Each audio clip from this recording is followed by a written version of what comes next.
माननीय उद्धवजींची आम्ही आज भेट घेतली।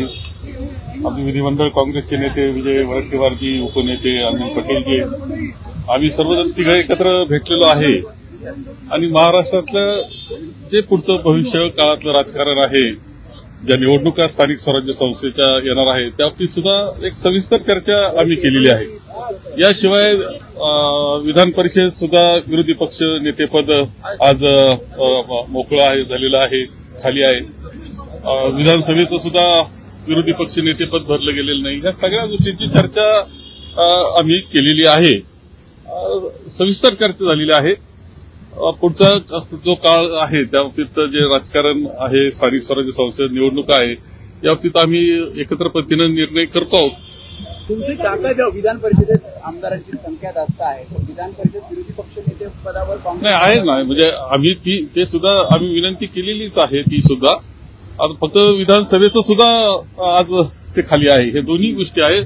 दोन्हीच्या बाबतीत आम्ही स्वतः आता सभापतींना सुद्धा भेटतो आहोत, राम शिंदे यांना सुद्धा, आणि त्याचबरोबर अध्यक्षांनाही भेटणार आहोत। आम्ही माननीय मुख्यमंत्र्यांकडे सुद्धा वेळ मागतो आहोत।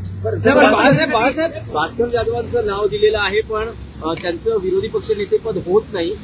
या अनुषंगाने काही अदलाबदली होऊ शकते का विधान परिषदेचं शिवसेनेकडे आणि विधानसभेकडे? या काही नाही, आता सध्या सरळ चर्चा झाली आहे की दोन खाली आहे, आपल्याला ते मिळाले पाहिजे दोघांनाही, याबाबतीत चर्चा झालेली आहे आमची।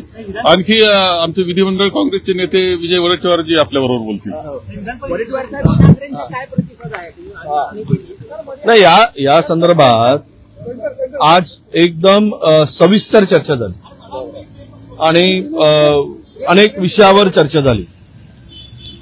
भविष्यातील होणाऱ्या निवडणुका त्या कशा पद्धतीनं लढाव्यात त्या संदर्भात चर्चा झाली आणि एकूण राजकीय चर्चेमध्ये ओघाओघानं या विधान परिषदेच्या रिक्त जागेच्या संदर्भातही चर्चा झाली। आणि आज पवारसाहेब दिल्लीमध्ये आहेत, उद्याची निवडणूक आहे उपराष्ट्रपती पदाची। ते मुंबईत आल्यानंतर आम्ही त्यांना सुद्धा भेटणार आहोत, आम्ही वेळ मागितला होता।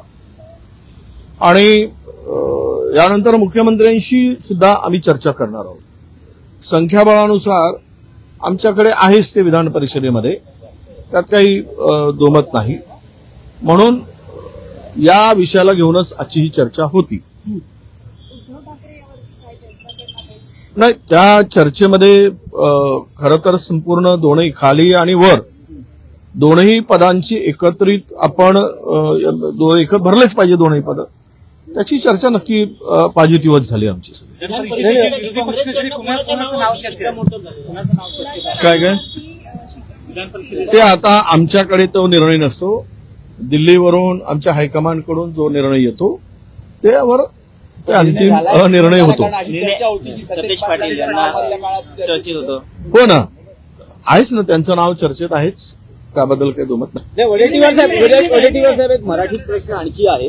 जसं बाळासाहेब थोरात म्हणाले की स्थानिक स्वराज्य संस्थांच्या निवडणुकीवरही सविस्तर चर्चा झाली, तुम्ही म्हणतात उद्धव ठाकरेंनी राज ठाकरेंबरोबर जाण्याचा किंवा दोघांनी एकत्र येण्याचा निर्णय घेतलाय, तर त्या अनुषंगाने आज काही चर्चा झाली का की स्थानिक स्वराज्य संस्थांच्या निवडणुकीत राज ठाकरेंना बरोबर घ्यावं, उद्धव ठाकरे आणि राज ठाकरेच एकत्रित लढतील, काँग्रेसला राज ठाकरेंना सोबत घेणं मान्य आहे का, या अनुषंगाने काही चर्चा झाली का? नाही, याही संदर्भात चर्चा झालेली आहे।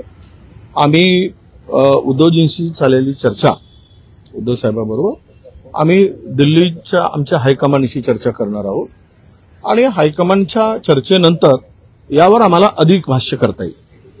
आज आम्ही त्यावर फार काही बोलू इच्छित नाही। पण उद्धव ठाकरेंनी काय सांगितलं की ते राज ठाकरे आणि ते एकत्रित लढणार आहेत, या संदर्भात काही तुम्हाला स्पष्टता आहे की आम्ही त्यावर त्यांची काय चर्चा झाली हा आमचा संबंध नाही, आमची काय चर्चा होती आहे यावर आमचा संबंध आहे।